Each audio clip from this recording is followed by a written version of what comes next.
Good evening. As night fell to the west of Fort Worth, Texas last night, they say they could feel that charge in the air. People knew bad weather was coming. They didn't know how bad. It turns out at its height, the storm system was visible from space down to the circulation of one tornado just minutes before it dropped down and was reported on the ground. One of a dozen tornadoes to strike last night, some of them producing the most severe and damaging winds on Earth.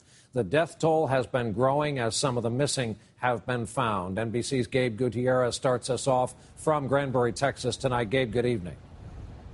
Brian, good evening. This is what an EF4 tornado looks like. Homes obliterated. The death toll stands at 6. They are just starting to release the names of the dead, and 7 people are unaccounted for. In Granbury, Texas, first light shone on a new and devastated landscape. Homes shredded, cars tossed, and this couple's life ripped apart. Shaking uncontrollably, unbelievably. And what 5-10 minutes seems like hours. Their house in the hardest hit area, a development largely built by Habitat for Humanity less than 5 years ago. When you can put a name and a face that you work beside the people that built that house, and you know how much that home means to that family, it is very devastating. Residents here were alerted to the danger. Warning sirens shrieked for about 26 minutes before the tornado hit, giving many time to take cover. The National Weather Service estimates the EF4 tornado had winds of up to 200 miles an hour. The howling and hail began at sundown.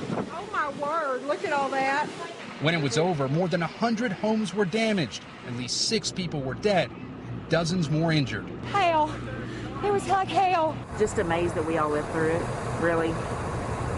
Just scared to death. The fast-moving storms barreled east towards the heavily populated Dallas-Fort Worth metro area. At least get inside of a closet, a bathroom, get away from windows.